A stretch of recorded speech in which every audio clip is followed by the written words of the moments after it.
Jangan berhenti untuk menggantungkan harapan padanya, sebab Dia adalah Tuhan yang berbelas kasih.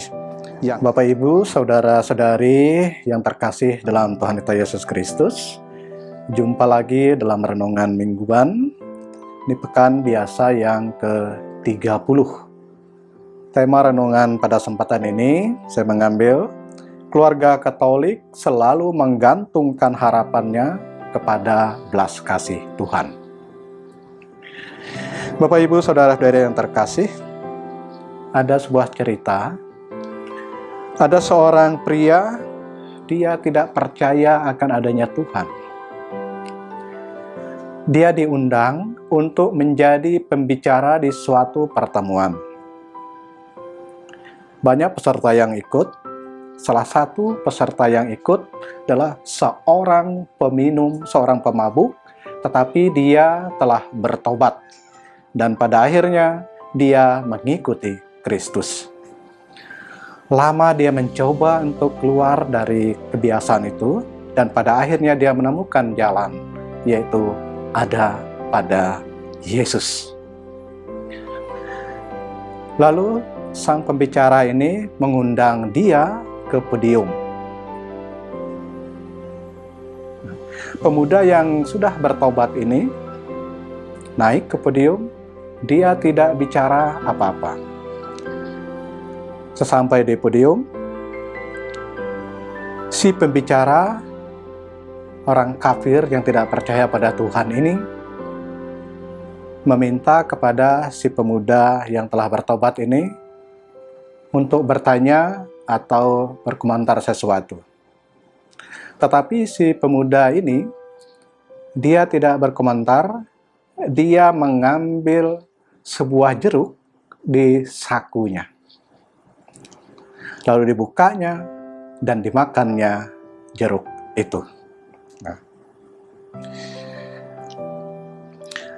Lalu si pemuda yang memakan jeruk ini bertanya kepada si pembicara,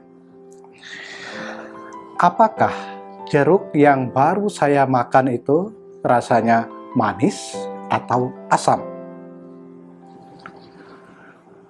Dengan nada yang agak marah, si pembicara ini menjawab, dasar bodoh kamu. Bagaimana saya tahu rasanya manis atau asam, sedangkan saya tidak merasakannya atau tidak memakannya? Lalu si pemabuk yang sudah insaf ini menjawab, lalu bagaimana Anda bisa tahu tentang Kristus, tentang Tuhan, jika Anda belum pernah mencoba untuk mencari dan mengikutinya? Bapak, Ibu, saudara-saudari terkasih dalam Kristus. Dalam bacaan minggu ini, khususnya dalam bacaan Injil, kita mendengar tentang peristiwa penyembuhan Bartimeus. Dia adalah seorang pengemis yang buta. Dalam kesengsaraan atau penderitaannya, Bartimeus mencari orang atau mencari Tuhan agar bisa menyembuhkan dirinya, agar dia bisa keluar dari penderitaannya.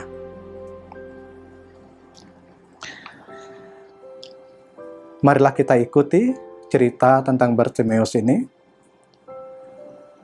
Apa yang terjadi pada dirinya, apa yang dia alami, dan apa yang bisa kita pelajari tentang peristiwa ini.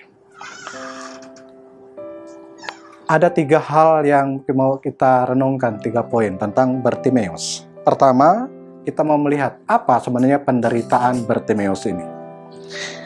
Bartimeus adalah seorang yang buta. Mungkin buta ini secara fisik itu suatu penyakit yang paling parah.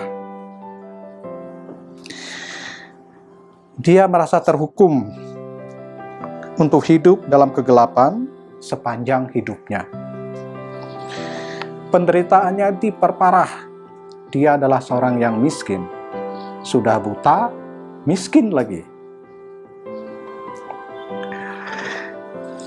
Dalam kitab Wahyu dikatakan bahwa orang yang buta dan miskin berarti orang yang mengalami celaka dalam hidupnya. Bisa dilihat Wahyu bab 3 ayat 17. Itu penderitaan Bartimeus. Lalu yang kedua, kita akan melihat teriakan atau tangisan dan harapan Bartimeus. Suatu ketika dia mendengar kabar bahwa Yesus dari Nazaret akan melewati jalan di mana dia selalu duduk di pinggirnya untuk mengemis. Bartimeusnya sebenarnya sudah lama mendengar tentang Yesus, tapi belum ada kesempatan untuk bertemu.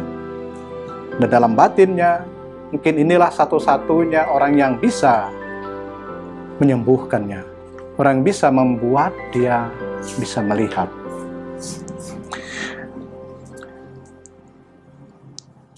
Hal ini merupakan suatu kesempatan yang besar bagi Bartimeus untuk mengubah hidupnya menjadi lebih baik. Dia melihat, merasakan dalam batinnya ada sebuah sinar harapan pasti muncul dalam diri Yesus yang bisa menyinari hidup Bartimeus dari kegelapan. Saat Yesus lewat di depan dia, Bartimeus berteriak dan memohon kepada Yesus, "Yesus, Putra Daud, kasihanilah saya."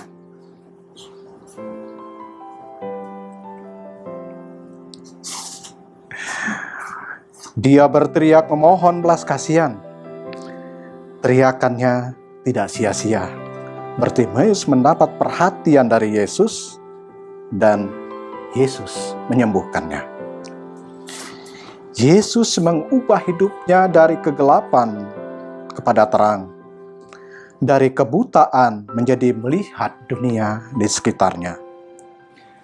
Teriakan yang tak jemu-jemu dari hati yang terdalam dari seorang pengemis buta membuahkan berkat yang luar biasa. Dari peristiwa ini kita bisa belajar bahwa dalam setiap doa kita pertama-tama harus memohon belas kasih Tuhan. Dalam surat kepada orang Ibrani dikatakan, "Oleh karena itu, marilah kita memohon kepada Tuhan belas kasihan dan menemukan kasih karunia untuk membantu pada saat dibutuhkan." Ibrani 4 ayat 16. Bartimeus terus berseru kepada Yesus, bahkan pada saat orang banyak berupaya menahan dia. Saudara-saudara, kita pun hendaknya tak jemu-jemu menghunjukkan doa kepada Yesus seperti Bartimeus dan seorang janda yang menderita menangis-nangis karena ketidakadilan hakim yang menghakiminya. Yang ketiga, kita mau melihat iman Bartimeus. Bartimeus yang buta memiliki iman yang besar kepada dan dalam Yesus. Dia mengimani Yesus, Putra Daud, iman akan belas kasihan, iman akan kuasanya, dan iman dalam doa-doanya sendiri. Dan Yesus menanggapi dan memberkati iman Bartimeus dengan memberinya penglihatan. Meskipun dia seorang pengemis buta, dia adalah orang yang penuh syukur karena setelah menerima penglihatan, dia langsung mengikuti Yesus sebagai perwujudan anugerah penglihatannya, pembebasannya dari penderitaan. Dia datang kepada orang yang tepat dalam mengubah hidup dan penderitaannya menjadi hidup yang penuh sukacita, yakni Yesus Kristus. Bapak, Ibu, saudara-saudari terkasih dalam Kristus, harapan yang kuat dari Bartimeus untuk bisa melihat membuahkan hasil. Hal ini berkat ketekunannya berdoa dan memohon kepada Tuhan. Cara tak terduga, dia berjumpa dengan Yesus Di saat Bartimeus sungguh merasa menderita oleh kebutaan dan kemiskinannya, serta kesulitan menemukan jalan untuk menjumpai Yesus. Dia membiarkan suaranya menarik perhatian Yesus, memohon belas kasihan agar mendapatkan kesembuhan. Jika kita tidak dapat menemukan jalan berjumpa dengan Yesus karena kebutaan rohani kita, suara batin kita yang terungkap dalam doa-doa kita dapat menarik perhatian Yesus pada diri kita. Kita juga harus yakin bahwa di saat kita mengalami penderitaan dan kesulitan hidup ini, hanya pada Yesus kita bersandar dan berharap agar bisa keluar dari semuanya itu. Yesus adalah satu-satunya harapan, tempat keluarga-keluarga Katolik memohon di saat memerlukan belas kasihannya.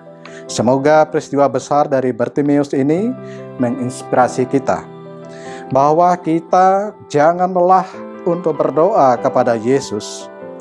Doa adalah komunikasi batin dengan Tuhan, jalan untuk membuka kebutaan rohani kita, jalan untuk menarik perhatian Tuhan terhadap keluh kesah dan harapan kita.